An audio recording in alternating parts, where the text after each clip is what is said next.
सी times के मंथन कार्यक्रम में दोस्तों आज जिस मुद्दे पे चर्चा है वो ये है कि नीमच के कछाला गांव में 3 जैन संतों पर जानलेवा हमला हुआ। और आज हमारे साथ हैं, जैसा कि हमेशा होता है कि हम दोनों पत्रकार मिलकर बात करते हैं, आज हमारे साथ हैं वरिष्ठ पत्रकार संजय गोस्वामी जी। संजय जी, हम आपका स्वागत करते हैं। और जैसा कि ये घटना हुई है, आपने भी देखी होगी कि शराब के नशे में 6 लोग एक साधु संतों के इधर प्रवेश कर जाते हैं और उनको बुरी तरह से मारते हैं। तो शराब एक बड़ी चीज़ है जिसको लेके लगातार ये बात की जाती है कि शराब की जो दुकानें हैं उनको बंद किया जाएगा, ये होगा। तो अब तो संत भी असुरक्षित हो गए। मिश्र जी, इसमें जो शराब की स्थिति है, ऐसी घटनाएं शराब के नशे को लेकर आए दिन हमें कहीं ना कोई घटना सुनाई पड़ने लगती है, दिखाई देती है, पढ़ने मिलती है समाचार पत्रों के माध्यम से। अभी 2 दिन पहले ये जो घटना हुई नीमच में, वहाँ पर कुछ लोगों ने यह जो कृत्य किया है निश्चित रूप से निंदनीय है। लेकिन इसके पीछे का मुख्य कारण केवल वही, अगर मुख्य कारण कोई देखा जाए तो वो शराब का नशा ही है। शराब के नशे में हम अगर देखते हैं तो कुछ समय पहले ग्वारीघाट जैसे क्षेत्र में, जबलपुर के ग्वारीघाट जैसे क्षेत्र में आधी रात को एक हत्या होती है युवक की। व्यापारी लड़का था, वो नर्मदा दर्शन को गया, लेकिन वहाँ कुछ शराबियों ने घेर कर उसकी नर्मदा तट पर हत्या कर दी, जबकि वह पवित्र क्षेत्र घोषित था पहले से। माननीय शिवराज सिंह जी चौहान जो मुख्यमंत्री थे, उन्होंने 2017 में संभवतः इसको पवित्र क्षेत्र घोषित कर दिया था। वहाँ शराब जैसी कोई चीज़ की तो कभी चर्चा भी नहीं होनी चाहिए थी। अब अगर हम बात करते हैं कि शराब, तो शराब के लिए सरकार को जो ठोस कदम उठाना चाहिए, ठीक है, शराब की बिक्री है, उससे प्राप्त जो राजस्व की प्राप्ति होती है उससे प्रदेश की सरकार के संचालन में उपयोगिता है, आवश्यकता है। लेकिन कहीं ना कहीं हमें कुछ ना कुछ प्रतिबंध लगाना चाहिए। उन प्रतिबंधों के चलते ऐसी घटनाओं पर रोक लगाई जा सकती है। नहीं, अभी जैसा कि संजय भाई एक और बात बताएं आपको कि हाईवे जिस तरीके से खुले हैं, उनमें भी हाईवे के किनारे बार, रेस्टोरेंट, शराब की दुकानें ये खोली गई हैं। तो ये भी कहीं ना कहीं दुर्घटना का भी सबब बनती हैं। और शराब के नशे में आदमी जिस तरीके से आपराधिक घटनाओं को अंजाम देते हैं वो भी है। हाईवे पे लूट हो सकती है शराब के नशे में। अभी जबलपुर में भी सुनने में आया है कई बार कि शराब के लिए पैसे मांगे, नहीं देने पे चाकू मार दिया।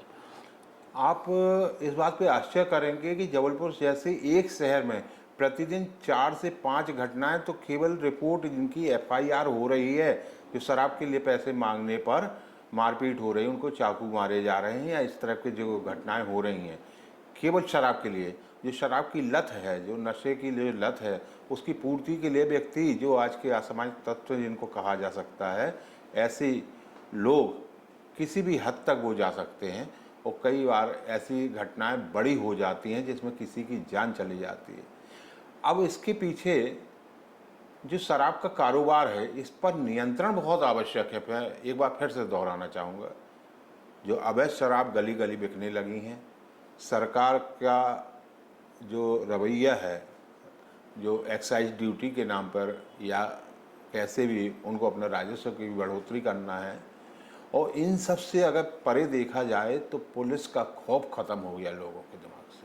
संजय भाई, एक बात आपने बहुत अच्छी कही कि पुलिस का खौफ खत्म हो गया और इतनी सहज और सरल तरीके से शराब उपलब्ध होने लगी है। अभी जबलपुर के ही अपन एकता चौक पे जाएं, ये अपना यादगार चौक तरफ निकले, रात के समय में कारों में बैठे लोग नशा करते रहते हैं। और ये जो होम डिलीवरी करने वाले बच्चे हैं, वो उनसे उनका पूरा खाना वगैरह वहीं पहुंच जाता है, उनके चखने की व्यवस्थाएं हो जाती हैं। तो ये सुविधाएं इतनी सहज हो चुकी हैं कि नशा अब सड़क पे होने लगा है। आपको यह जानकर आश्चर्य होगा कि जबलपुर में जो 5-6 साल से फ्लाईओवर का काम चल रहा है, इसके एक बहुत छोटे हिस्से का ही अभी तक लोकार्पण हुआ, मदन महल के हिस्से में, और वहाँ पर भी रात में 12 के बाद जाने में सुरक्षित नहीं है, 10 के बाद जाने से सुरक्षित नहीं है व्यक्ति। वहाँ सड़क किनारे कार खड़ी रहती हैं जो खुलेआम वहाँ पर ओपन बार का रूप बन जाती हैं। वहीं पर जो निजी कंपनियां जो आज खाना उपलब्ध करा रही हैं, उनसे सब कुछ वो सामग्री वहीं मंगाते हैं। और ये भी सुनने में आया है कि वहाँ छुटपुट घटनाएं रोज हो रही हैं। आपने बहुत सही बात कही कि पुलिस का खौफ खत्म है। इसी शहर में, जबलपुर में, आए दिन रात में कुछ युवाओं के झुंड एक जगह खड़े हो जाते हैं, मोटरसाइकिल पर केक रखते हैं, बर्थडे मनाना शुरू करते हैं और दारू की बोतलें खुलेआम वहाँ पे दारूखोरी होने लगती है। अभी तलैया में एक घटना हुई थी, श्रीनाथ की तलैया में एक जैन परिवार के बच्चे को चाकू मार दिया था। ऐसी आए दिन घटनाएं हो रही हैं, ये बिल्कुल सत्य है और इस पर विचार करने की भी ज़रूरत है।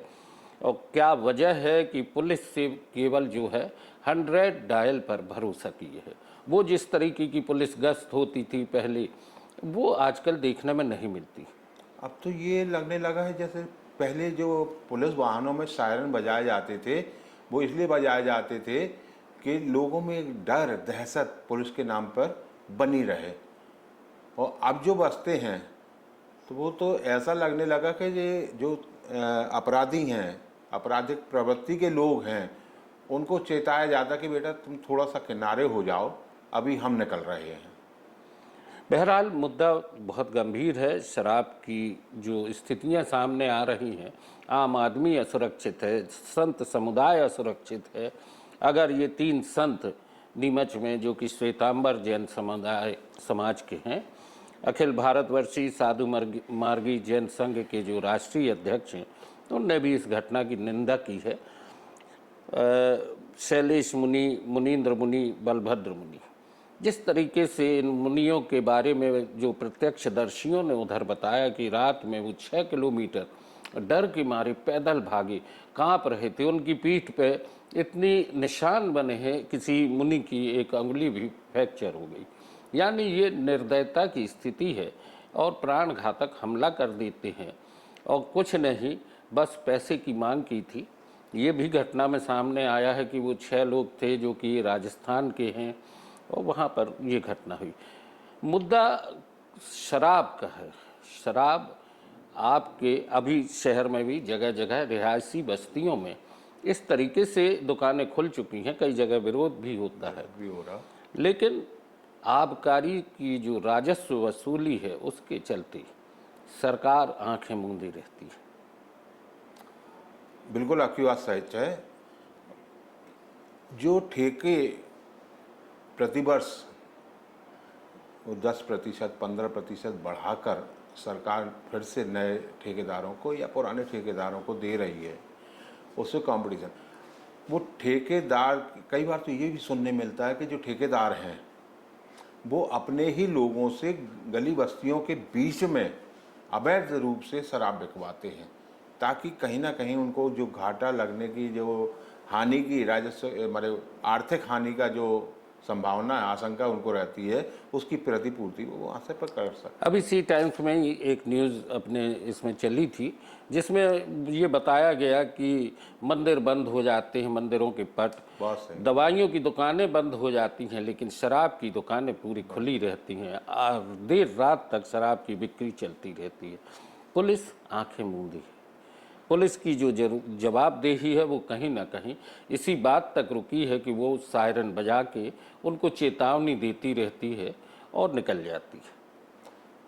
शराब की दुकानें बंद करने के एक निर्धारित समय है, शासन ने तय किया है, और आप शहर की किसी भी दुकान को निर्धारित समय पे बंद होते नहीं देखेंगे। घंटे 2 घंटे बाद वहाँ पुलिस का क्षेत्रीय जो थाना लगता है, वहाँ की पुलिस टीम पहुँचती है, वो गाड़ी में बैठ के वहाँ से आवाज़ देती है, अपनी भाषा में वार्तालाप करते हुए उनसे दुकान बंद करने का आदेश देती है, सामने की शटर बंद हो जाती है। लेकिन हर दुकान के बगल में कोई ना कोई खिड़की या साइड में छोटा दरवाज़ा होता है जहाँ से 24 घंटे शराब उपलब्ध होती है। इस पर कभी ना एक्साइज डिपार्टमेंट ने कोशिश की, ना थाने वालों ने की। अब कारण जो भी हो, निश्चित रूप से प्रत्येक व्यक्ति समझता है उन कारणों को, जिस पर रोक लगाई जानी चाहिए। संजय भाई, बहुत सही बात आपने कही। ये पुलिस की भी जिम्मेदारी है, आम जनता की भी जिम्मेदारी है कि देर रात तक अगर शराब दुकानें खुली हैं तो उसकी शिकायत की जाए। लेकिन सबसे बड़ी चीज़ होती है कि शराब माफिया एक बड़ा वर्ग है, उसके पास मसल्स पावर है, आपराधिक तत्व हैं।